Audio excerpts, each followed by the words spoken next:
Okay, hello everyone, welcome back. Just a couple minutes till 9, and then we will get started, but good morning for now, and welcome back.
Back.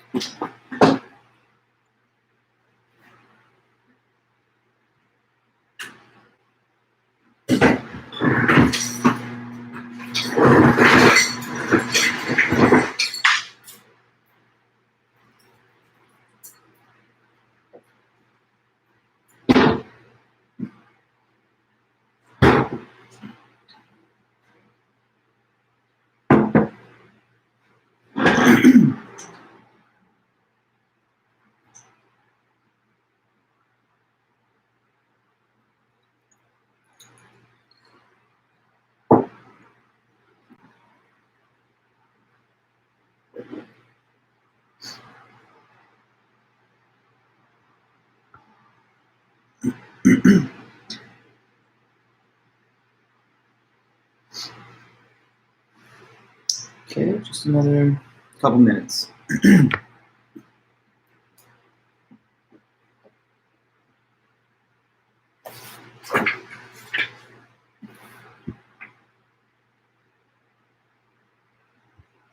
Hey Kelly, how's it going? Good morning. Eva. Hope you guys are having a good start so far.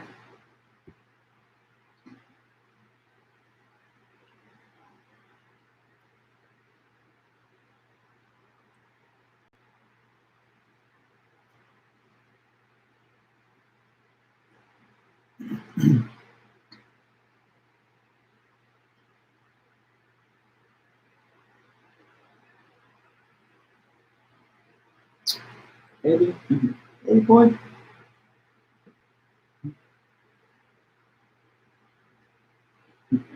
Eddie. Cats are all just right down there.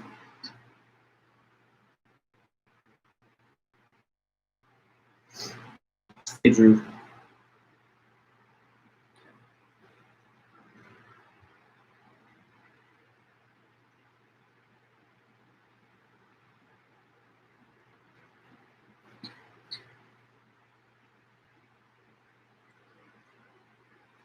Hey everybody, Megan, Paige, and everyone else. Okay, so I know there's a few minutes until probably we get to our good attendance numbers and all that, but anyway, it's 9 o'clock, so welcome back.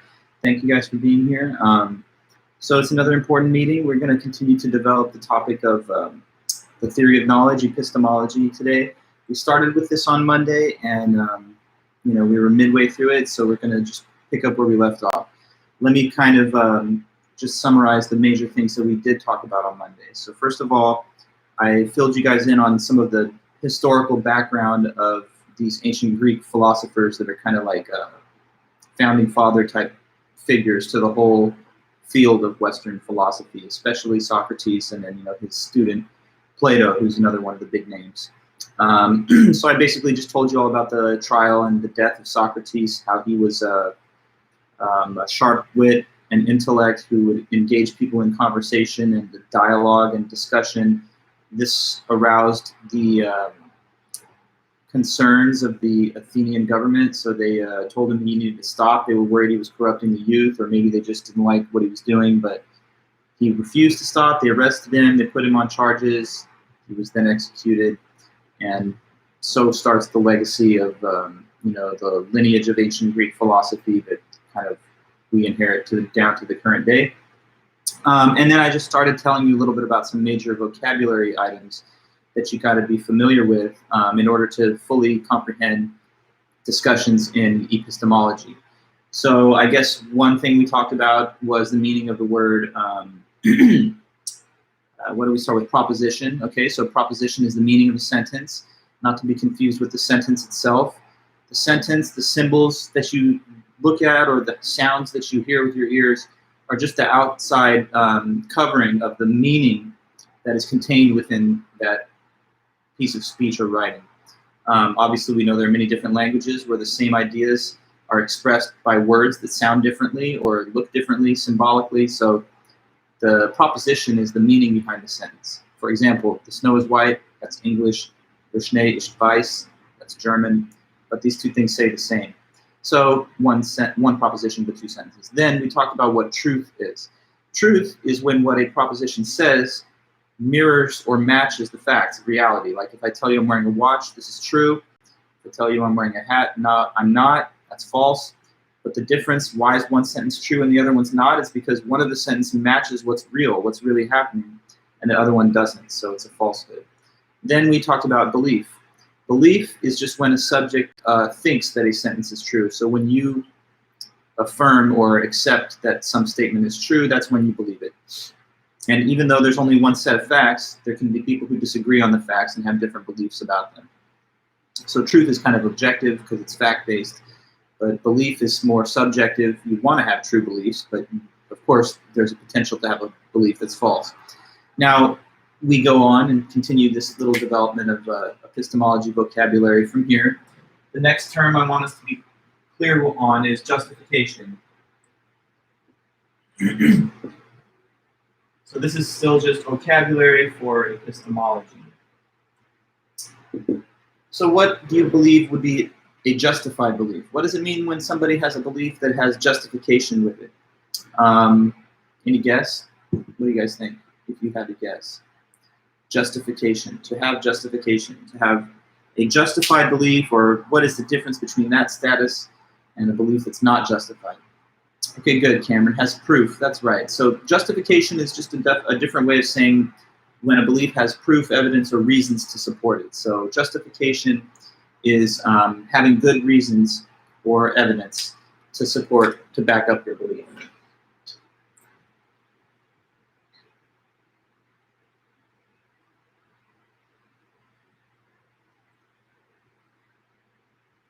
Good reasons or evidence to support your belief.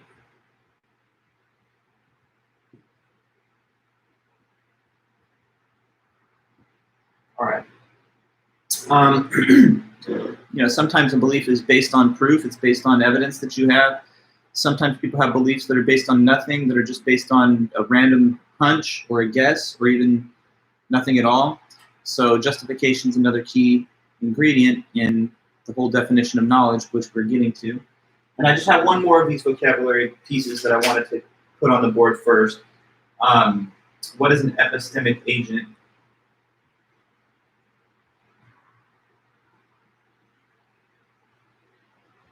Okay, so an epistemic agent is just a being that is capable of having either beliefs or knowledge.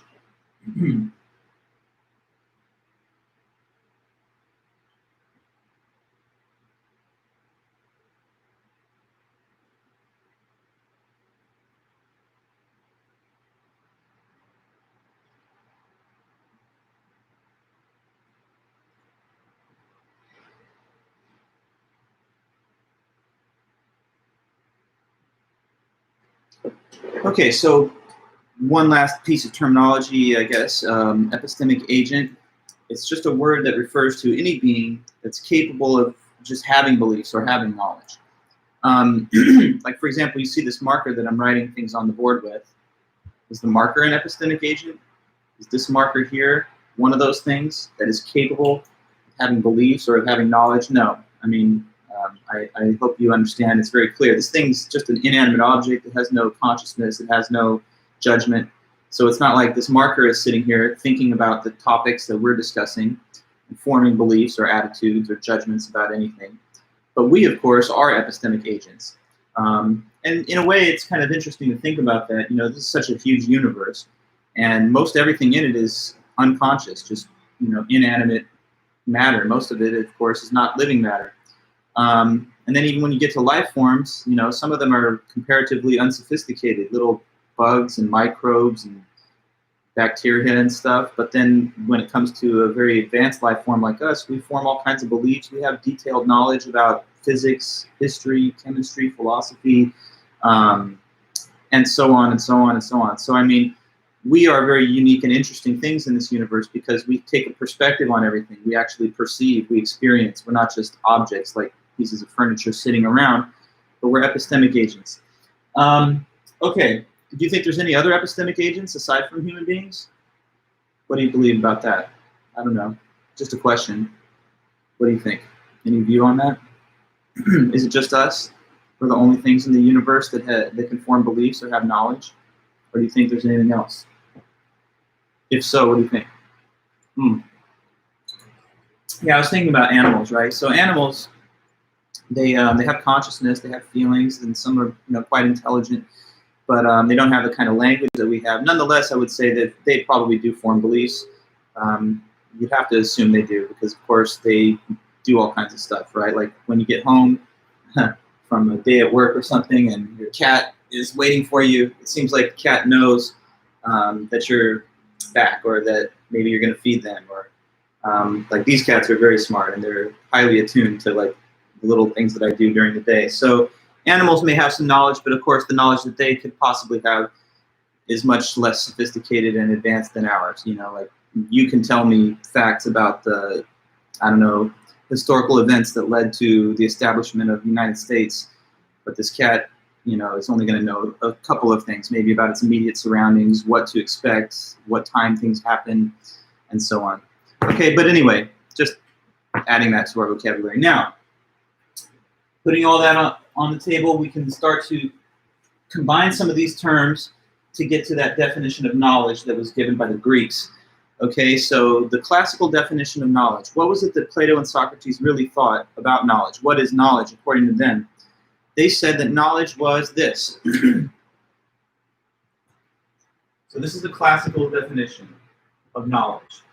The old school, from thousands of years ago, ancient Greece definition. Knowledge equals, okay, justified true belief.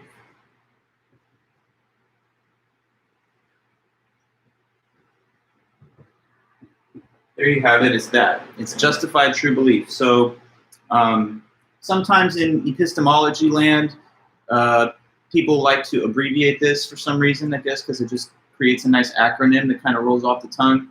And that is that knowledge, symbolized by the letter K, is equivalent to JTB. Where, of course, each of the three letters in that JTB stand for one of those components of knowledge. Okay, so in order to know what was the account given by the Greeks was that each of these three criteria had to be met. First of all, a person has to have a belief, think something's true. But then on top of that, they actually have to have it right. They can't have it be false. So in order for you to have knowledge, the belief has to be true at least. So false beliefs are ineligible to be knowledge. But even when you have a true belief, that's not enough unless there's also some kind of reason or evidence that gives you that belief, some justification behind it. So let's try and explain why each of the conditions is necessary, and no single one of them can be violated in any case of knowledge. Okay, so do you think that anybody can have knowledge that that your Professor Vulich, right, is 10 feet tall? Can somebody know that about me? That I'm 10 feet tall in terms of my height? What do you think about that? Can somebody know this? What do you say? Is that eligible to be knowledge, the statement, the proposition that Vulich is 10 feet tall? Okay, so you're saying yes. Why are you saying yes? You're telling me that yes, somebody could know that I'm 10 feet tall. Can you explain what you're saying? Explain your answer, though. If you say yes, what is your reason for saying that? Because knowledge doesn't have to be true, but that's not correct, Anthony. No, you're wrong. In order for somebody to know something, it does have to be true. Like, let me give you another example, because this is wrong. If you take a test, right, and the test says, it's like multiple choice, and there's 4 options, A, B, C, D. And the question being asked on the test, like in a history class, says, what year was the Constitution established in the United States? And they give 4 options. 1776 is letter A. B, 1876. C, 1976. And D, 2025. Okay, so you're a student, right? And you see these 4 options. And you're going to be graded on what the answer is, right? So suppose that you filled in bubble C, and you thought that 1976 was when the Constitution was signed. So does that student know the answer? Does that student know the answer when they fill in bubble C? That's a question for you. Do they know that? Do they know the answer when they gave the C as the response, which says 1976? No, they don't know it, right? But Anthony, you just said that knowledge doesn't have to be true. So why doesn't the professor say, sure, that's knowledge. It's false, but knowledge could be true or false. It does not matter.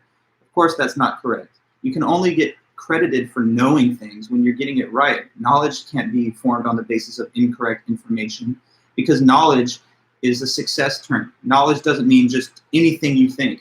So you can't know that I'm 10 feet tall. But what you could know, you could know facts that are true. When it comes to me being 10 feet tall, you could not know that, but you could, let's bring out the vocabulary now.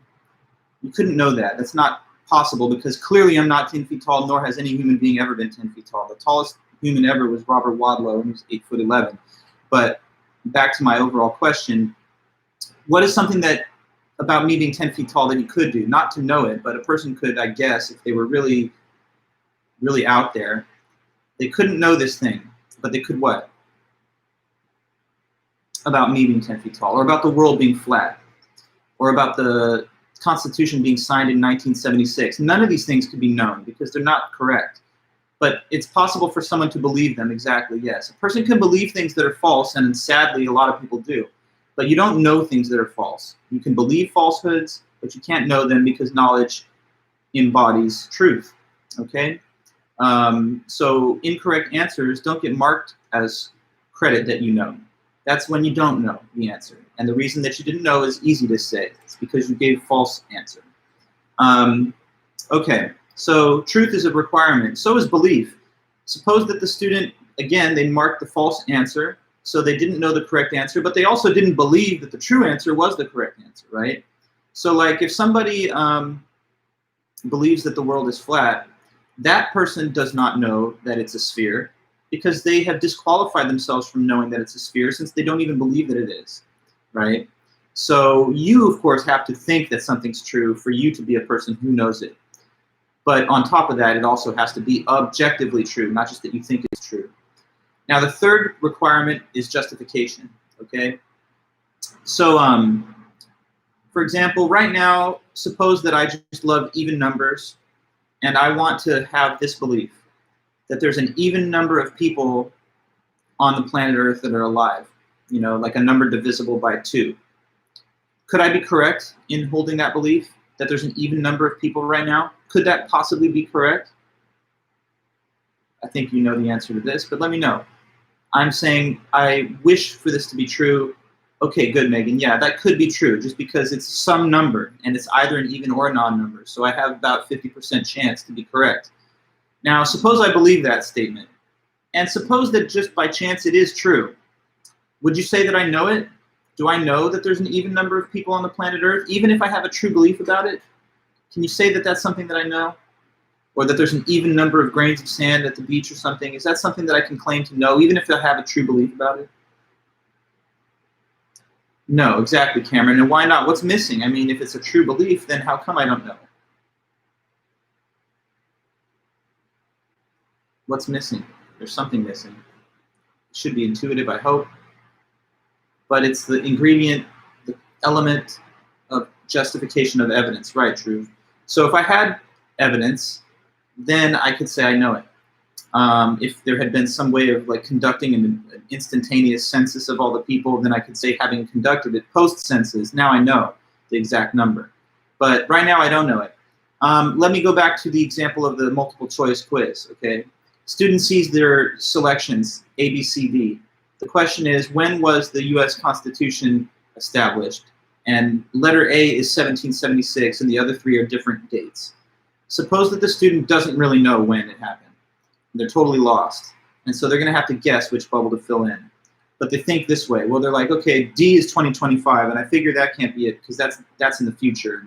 I know that it wasn't ratified in the future. The other three dates, they all say something about 76. So I don't know. I'm pretty sure it's not 1976. That seems too recent. But I could not tell you at all which of the other two centuries it was. Was it 1876 or 17? Okay, well, I'm 17, so that's my lucky number. Let me just go with 1776. This is, let's say, a senior in high school. So they filled in bubble A. And at that moment, let's just say they believed that it was the right answer. But did they know the answer? No, they had a lucky guess. The reason that they got it right was just because they guessed the right answer. But what they did not have was any reasons. Now, who knows the answer when they fill it in? The person that's not guessing, but the person who says, I'm filling it in because I could tell you all the reasons why this is the correct date and this is the correct answer. So knowing something requires more than just having a lucky guess that happens to be true. You also need to have some type of evidence to support whatever the thing is that you believe. If I told you right now that I believe, I don't know, that there's aliens out there, I can't claim to know it. I might be correct, but I don't know it unless I have better proof. Okay? If a juror forms a biased opinion towards the accused person on day one of the trial, and they don't even listen to the evidence, they see the person walk in and they just don't like their outfit, and they're like, you know what, I figure they're guilty. That's just how I feel today. They're guilty. Now, do they know they're guilty? No. But maybe they are. Suppose the person actually is guilty. If this one juror has a true belief about it, but they haven't heard the evidence yet, then we can't really say they know it, even if they do have the right answer. Okay, so it matters how you get to the answer. If it's based on actual facts and evidence, then it's going to support the case for having knowledge. All right, now these three criteria for knowledge are stated to be separately necessary, but jointly sufficient. Okay, so each one is necessary, meaning that you can't have knowledge if even one of them is not there. So if the belief is true but you've got no evidence, that's 2 out of 3, that's not enough. If you have a justified belief, but it's not true, that's also 2 out of 3, that's not enough. So each one has to be there, and if even one is not, then that's not knowledge. But no single one is enough by itself. They all three have to appear together. So it's kind of like, I'll give you a metaphor. If there was 3 ingredients to make a cake, like flour and water and sugar, then you have to have each one to make the cake. But if you don't have all 3, then it's still not enough. So like if you just have a bucket of water, that's one thing that's needed, but it's not going to form a cake unless it's supplemented by the other 2 ingredients. And so in the same way here, to bake the cake of knowledge or whatever, you've got to have all these 3 ingredients. 2 out of 3 or 1 out of 3 is not enough. But when they're all combined together, then that's a situation of knowledge, justified true belief. Okay, so with that, we can now just wrap up the quick discussion of Plato's article. And Plato writes this dialogue called the Meno.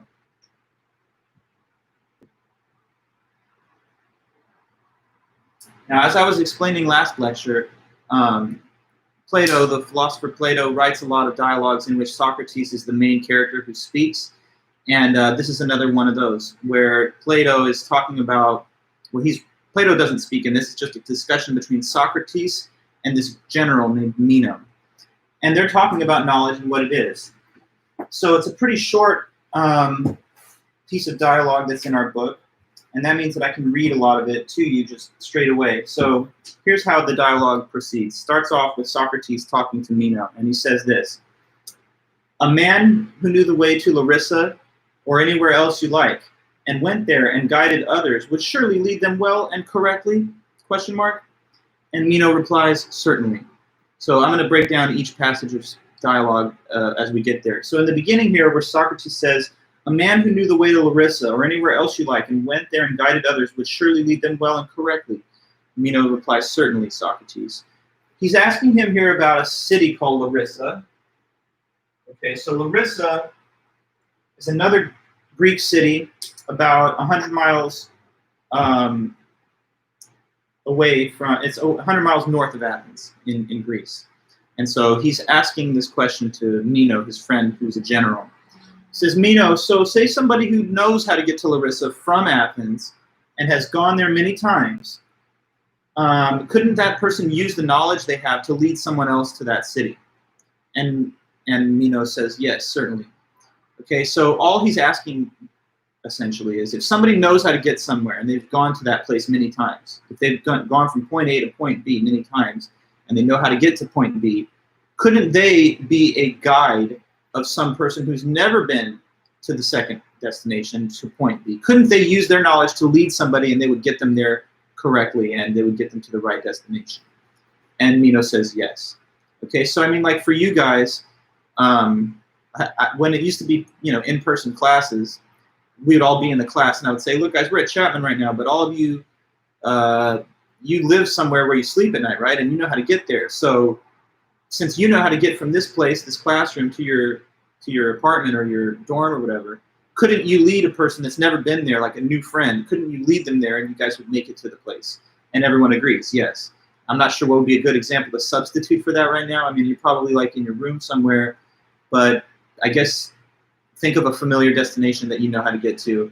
Couldn't you easily lead a new person to that place? Sure, yes. Okay, so point taken. Now next, Socrates continues.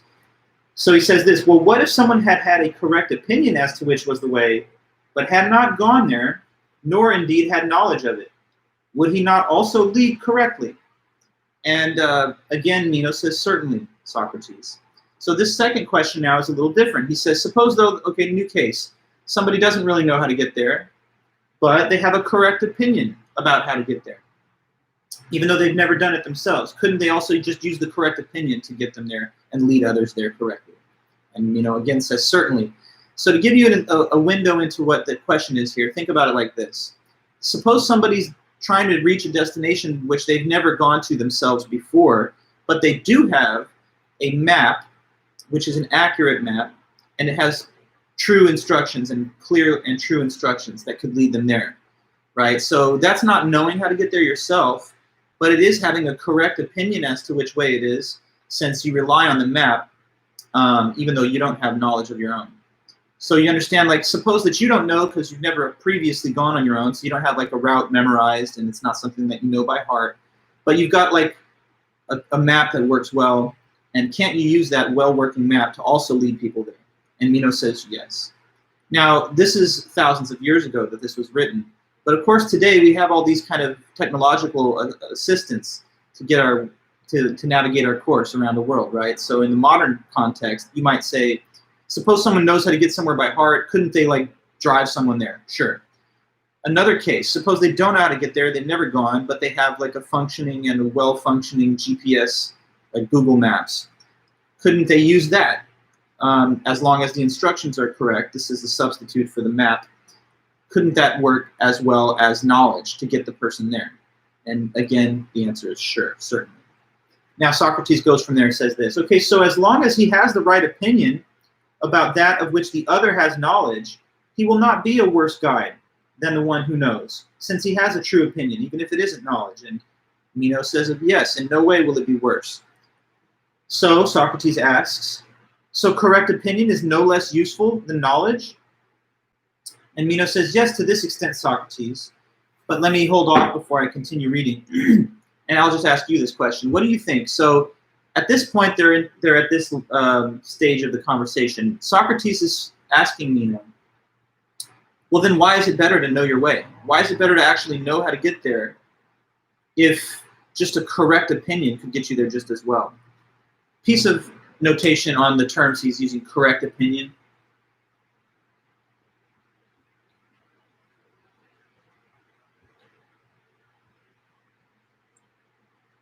So when he uses the words correct opinion, Socrates, he's referring to having 2 out of the 3 requirements for knowledge, but not the 3rd.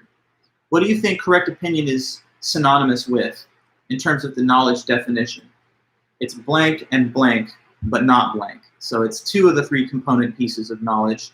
Using the wording here, I think you can figure it out. Correct opinion.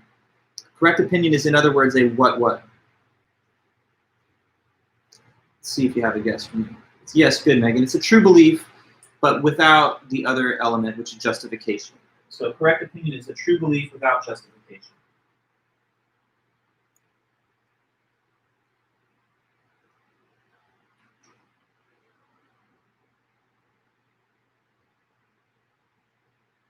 Okay, so correct means true, opinion means your belief. And the discussion here is, well, what's better about really knowing how to get there because you've gone so many times, and when you're going, you're full of confidence because you know the route, and when you take a particular direction on the route, you know that that's the right one because you've done it so many times before. You have your memories, and you have the combined experiences of the past having done it so many times. Why would it be better to have that situation than to just be looking at a map or using a GPS, even though the map and the GPS is going to work and it's correct? So his first answer from Mino was, well, there seems to be no difference. They both could lead you there, and they would both work. But now he's asking Mino, think about it, though. Is there any advantage? Is there any benefit to actually having the knowledge versus just having the correct opinion? What do you guys think? Is there any added value or additional benefit or advantage that comes from knowing how to get somewhere versus just using maps that are correct, but that you have to rely on the map? You know, because without having been there before, you don't really have evidence that this is the correct way.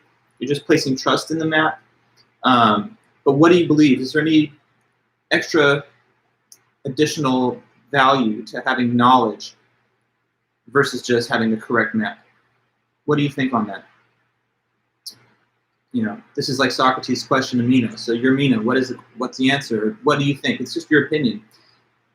Would there be a reason why you'd prefer to have the knowledge? Okay, so you say you might not always have a map. Cameron, but that's not what I'm going for. Let's say the person does have a map. Take the case of map versus having knowledge. Why would it be better to have the knowledge? You say it makes the journey easier, Megan? Okay, why? I just want to get into it. What's the reason? You guys really have you're like, I don't want to know. I just want to use the navigator because knowledge, it's going to clutter my head. The navigator is supposed to know instead of me. I understand that argument for sure. I mean, I don't really know my way around a lot of places, but after you do drive somewhere frequently enough, then you stop having to really rely on it as much. And that's the question, though.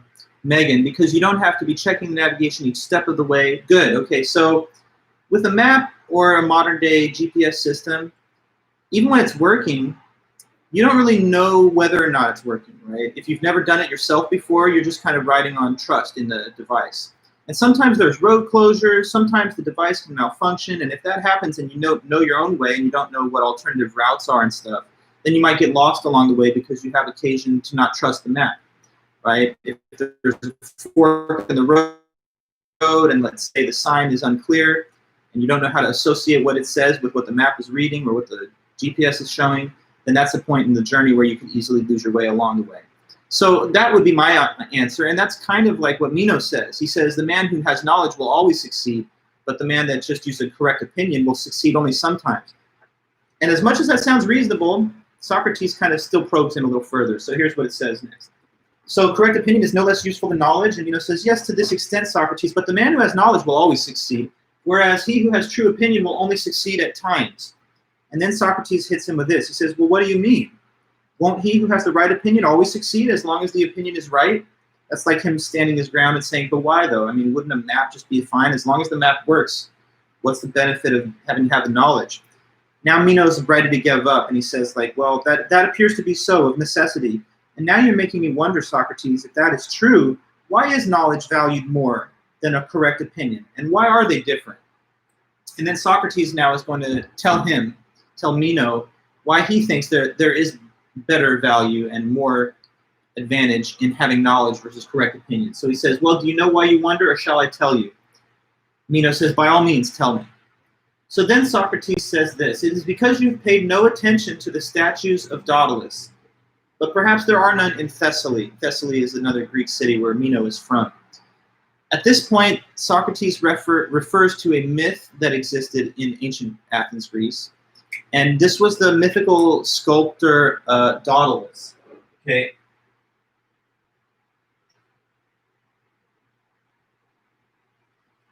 Okay, so you see his name there. I want to just tell you a little bit about this figure of ancient Greece.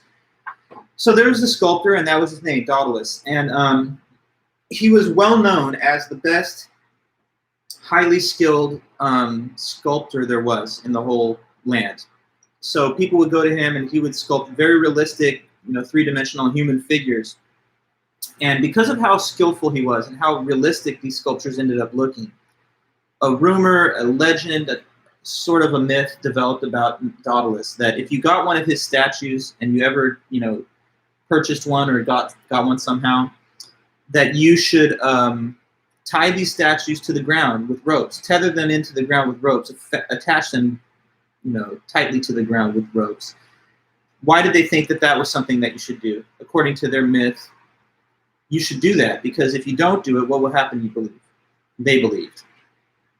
The cultural superstition, the myth of Athens was that these fine Daedalus sculptures, so realistic and lifelike, you better tie them down with ropes if you get them, because if you don't, yes, Drew, that they would run away. They would run away in the night or something when your back was turned. They would come to life, and then they would escape your property, and you'd not have them anymore. Okay, good. So now, of course, in reality, these are statues, so probably just people would steal them or something if they weren't properly secured. But anyway, that was the myth. Now, Socrates refers to that myth, and here's what he says to Meno. He says, "You maybe paid no attention to the statues of Daedalus." And Meno says, "What do you mean when you say that?" Socrates says, "Well, they too run away and they escape if one does not tie them down, but they remain in place if they are tied down." And Meno says, "So what?" So Socrates continues, "To acquire an untied work of Daedalus is not worth much, like acquiring a runaway slave, because it does not remain. But it is worth much if it is tied down, because his works are very beautiful." What am I thinking of when I say this? True opinions. Because true opinions, as long as they remain, are a fine thing, and all they do is good. But they are not willing to remain long, and they escape from a man's mind, so that they are not worth much until one ties them down by giving an account of the reason why. And that, my friend, is recollection, as we previously agreed. After they are tied down, in the first place, they become knowledge, and then they remain in place. That is why knowledge is valued higher than correct opinion, and knowledge differs from correct opinion because it is tied down. Meno says, "By Zeus, Socrates, it seems to be something like that." And then Socrates finishes by just saying, "Well, indeed, I too speak as one who does not have knowledge but is guessing. However, I certainly do not think I am guessing that right opinion is different from knowledge. If I claim to know anything else, and I would make that claim about few things, I will put this down as one of the things that I know." And Meno says, "Rightly so, Socrates." Okay, so let me break down the last piece of the dialogue there and explain. He brings up the myth of the Daedalus statues because he says, as I was telling you, that when they're not attached by ropes, people thought they would run away.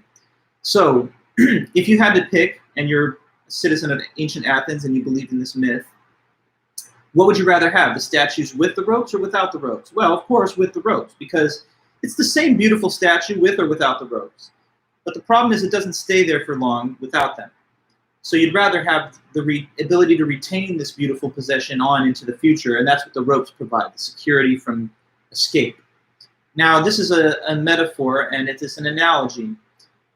The statue with no ropes is symbolic of a correct opinion. But what then are the ropes? The ropes are the other ingredient that adds stability to the correct opinion. And what do you think he's then comparing these ropes with in terms of the definition of knowledge? What is the rope symbolic of? Because I'll tell you, the statue is like a correct opinion. And you want to have correct opinions, but they don't stay put very long unless you have this to keep them tied down. Good, Megan, justification. So these ropes are supposed to be like a metaphor for justification. They fasten and secure and hold down a true belief and prevent it from leaving your mind. just like these ropes in the case of statues, they prevent the physical statues from leaving your property.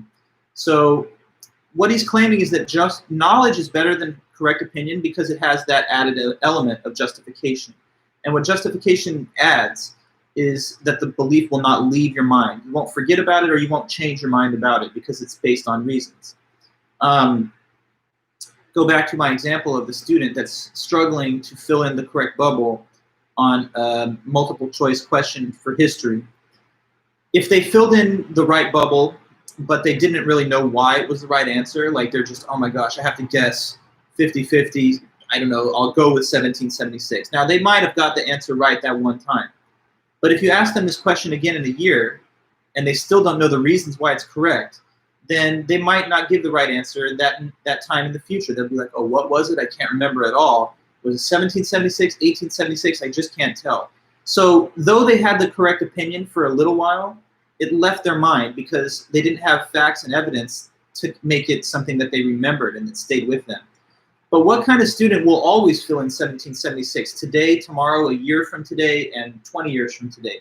The student who's not guessing, the student who's not just got no basis for filling it in that way, but that has clear evidence and reasons that they could even tell you as to why that is the right answer. That's what knowledge is, and that's why it's better than having the correct opinion. You don't want to have to just get by on hunches, lucky guesses that sometimes turn out to be correct, which you then forget later. So correct opinions are to justification as the statues are to these ropes. The ropes, like justification, secure the true belief so that it doesn't leave. And therefore, that's the reason he thinks that it's better to have knowledge than to just have correct opinions. Suppose that I talked to you about the existence of extraterrestrial life out in space. A person can change their mind on the question, do aliens exist, 100 times in their life. They could see a science fiction movie and be like, man, that was crazy. There's got to probably be something out there. Then the next day, they're feeling kind of nihilistic and bleak, and they're like, this universe is just a bunch of dead matter. It's amazing that there's even one planet with life on it. And so, you can flip-flop and go back and forth on your opinion there. But what will make you stop changing your mind about it all the time? If evidence came forward which proved one side of this debate, like if we saw, physical evidence of Martians and stuff on the surface of Mars, then we would no longer say, what's my opinion today? Or do they exist or do they not exist? Because then the evidence would make it clear and you'd stop changing your mind about it. So without justification, beliefs don't stay put, basically. You forget about them or you change your mind about them. But once evidence is there to support the belief, it provides grounding to it. I think it's interesting the way that he talks about the metaphor of the statues and the ropes in conjunction with knowledge and justification, because when you talk about having justification, we actually employ language which calls to mind the imagery of ropes and something being fastened to the ground or whatever. Like when we say someone's belief is justified, we say it's really well-based. Your belief is based on something. Just like these statues would then be based in the ground physically by ropes. Or, we say the belief is supported, just like the ropes would support and physically hold down the statue. So belief is well-based, supported, it's standing on some type of evidence. And that's, in a way, another kind of window into the comparison between the example of justification and the metaphor of ropes given by Socrates there. Okay, so that's everything on Plato for now. Now, the next piece in the lecture series that goes from there is to take us 2,000 years into the future from Plato, close to the current day. So all of a sudden, zoom from 400 BC all the way up to 1963. It's America. And in 1963, this American philosopher named Edmund Gettier wrote this very important short article, which basically destroyed the consensus that knowledge is justified true belief. What Gettier was able to show in this article is that that's not quite correct. There can still be cases where you have a justified true belief and you don't have knowledge. So he basically constructs for us counterexamples to the classical definition of knowledge. And by means of these examples, we see that the definition is not fully satisfactory yet, that there's some missing criteria or something that has not yet been articulated. And that means that our definition of knowledge is still not fully satisfying, not complete, not sufficient. So we then are just left to wonder, what is the right definition? But Gettier doesn't answer that question for us. So it's kind of interesting. He just leaves us with this big puzzling conundrum, and then he just kind of exits the scene. About Edmund Gettier, let me get his dates of his life here. Because, okay, he was born in 1927 on Halloween. So his birthday was October 31st, 1927, and he's still alive. He taught for a lot of his life at University of Massachusetts at Amherst. And his paper from 1963 is called "Is Justified True Belief Knowledge?"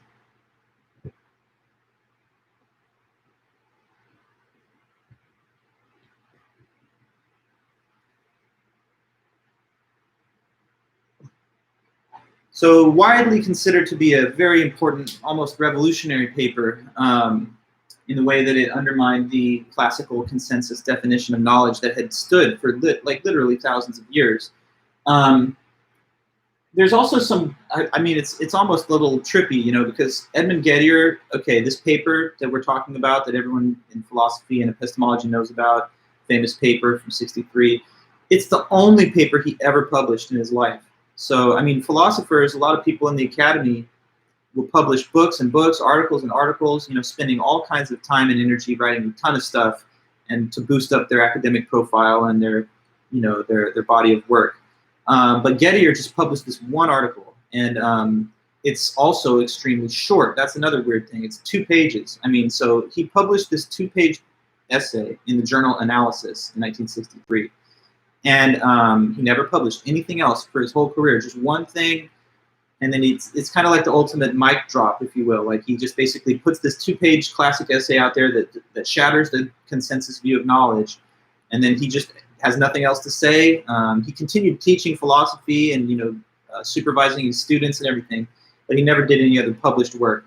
Nonetheless, kind of hit it out of the park with just the one piece, because it's, you know, a classic. So if you're going to just do one thing, I guess do one thing that everyone thinks is revolutionary, and then you kind of don't have to do any more work.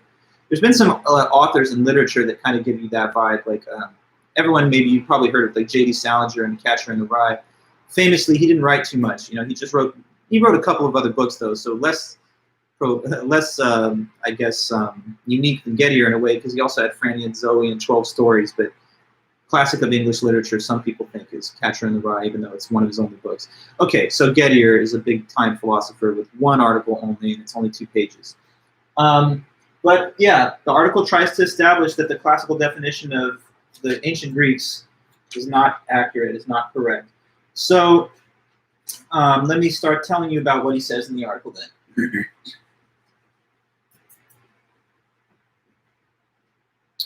Okay, and you know, this will spill into the Friday meeting too. We'll just be continuing to catch up as necessary, but I believe that we'll have no problem doing that by the time of, you know, the end of the next week or so.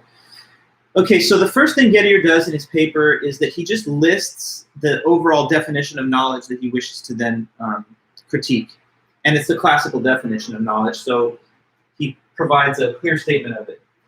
It's as follows: S knows that P just in case, and then we see these 3 required conditions. Just in case, number 1, P is true. Number 2, S, the subject, believes that P.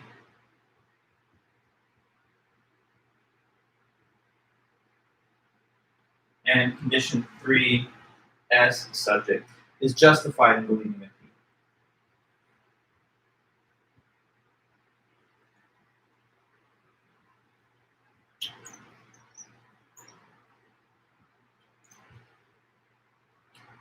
Okay, so like in modern day, you know, 20th and 21st century philosophy, sometimes we employ logical symbolism to assist in the formulation and presentation of arguments. And that's what you see here. So don't be too thrown by it. I mean, S just is a letter which stands for the epistemic agent. So it's just like a person, basically.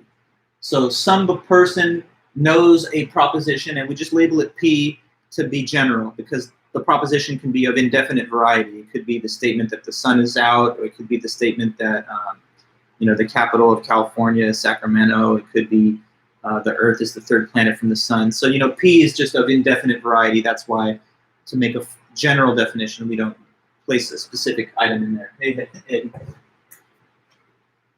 Big boy, huh? Big boy, Eddie. Okay, so S knows that P just in case these three conditions are met. P is true, S believes that P, and S is justified in believing that P. So this is just like a really fully spelled out definition of knowledge according to the Greeks, JTB.